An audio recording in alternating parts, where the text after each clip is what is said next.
Hello दोस्तों, आज के वीडियो में आपका बहुत बहुत स्वागत है।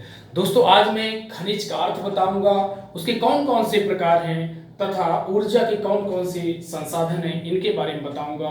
कुछ प्रमुख धातुओं के बारे में बताऊंगा जो कि किस स्टेट में कितनी पाई जाती हैं, इसके बारे में बताऊंगा। तो पूरा वीडियो आप ध्यान से देखिए। दोस्तों, खनिज किसे कहते हैं? खनिज मतलब होता है खानी धन जा, इस दो शब्द से बना हुआ है। और खानी मतलब होता है खान। खान क्या है? जहां पर खुदाई की जाती है। खान क्या है? जहां पर खुदाई की जाती है। और जा माने जन्म लेने वाला, यानी जिसका खान से जन्म हुआ, यानी जिसको खोद कर निकाला गया, उसी को हम क्या कहेंगे? खनिज कहेंगे। ठीक है।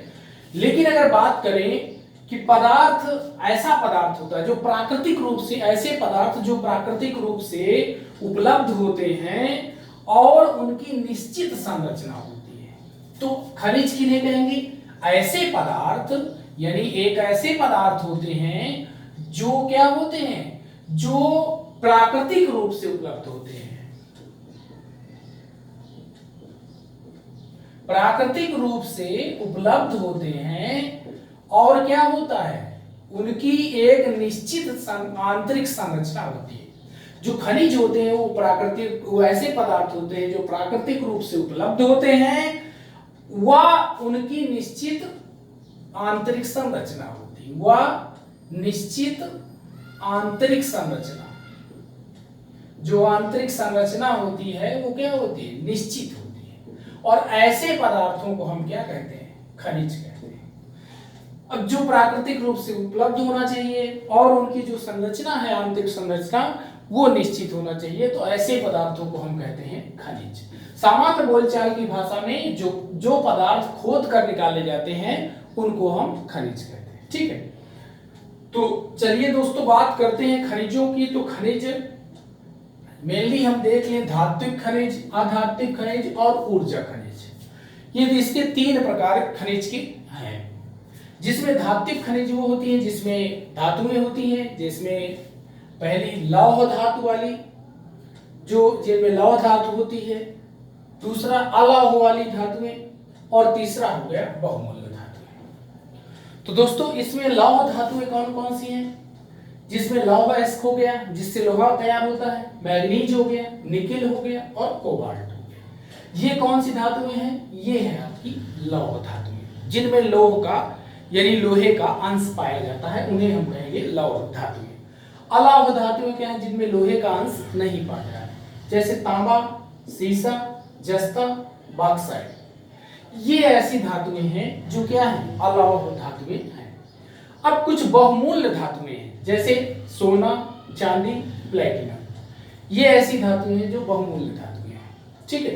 अब दोस्तों, बात करते हैं अधात्विक क्या है। जैसे अभ्रक हो गया, नमक, पोटास, सल्फर, चूनास्म, यानी चूने का आस्म जो होता है, भास राख, चूना पत्थर, संगमरमर और बलुआ पत्थर। ये कुछ ऐसे खनिज हैं जिन्हें हम क्या कहेंगे? अधात्विक खनिज।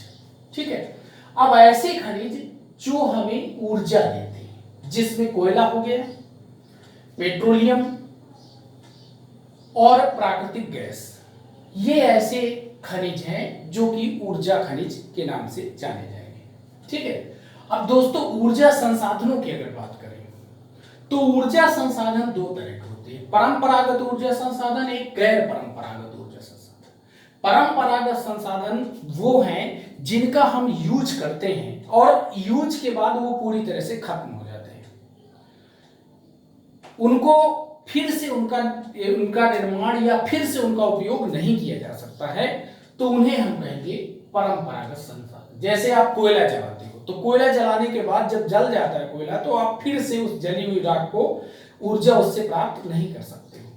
तो वो हो गया पेट्रोलियम। पेट्रोलियम का यूज करने के बाद आप फिर से उसको पुनः यूज नहीं कर सकते हो, क्योंकि वो खत्म हो जाता है।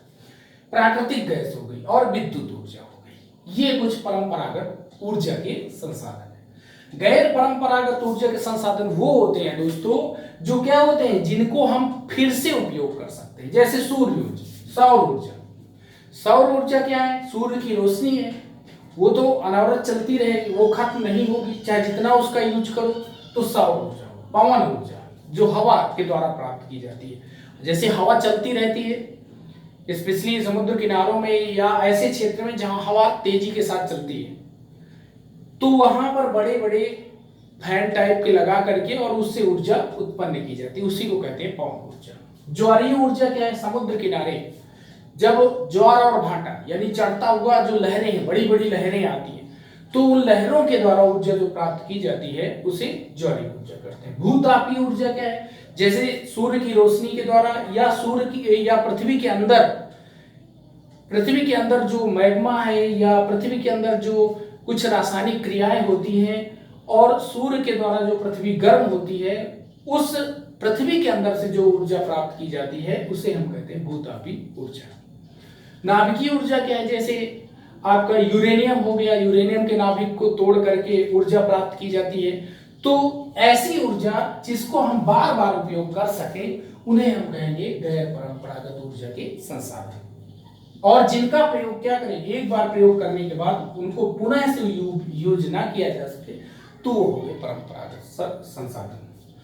अब दोस्तों बात करते हैं कि लौह अयस्क सबसे ज्यादा कहां पर पाया जाता है? तो उड़ीसा में 33% लौह अयस्क पाया जाता है। इसके बाद आप देखेंगे झारखंड में 28%, छत्तीसगढ़ में 19% और कर्नाटक में 11% तथा अन्य में 9% लौह अयस्क पाया जाता है, उत्पादन होता है। मैग्नीज की बात करें तो मैग्नीज 29% अदर में हो गया, मध्य प्रदेश में 24%, उड़ीसा में 25% और कर्नाटक में 22%। ये मैग्नीज का प्रोडक्शन यहाँ होता है।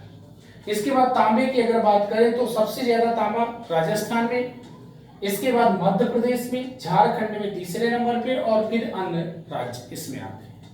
चूना पत्थर सबसे ज्यादा देखिए यहाँ पर पहले कर्नाटक में, फिर आंध्र प्रदेश में और फिर 50% अन्य स्टेट से निकाला जाता है।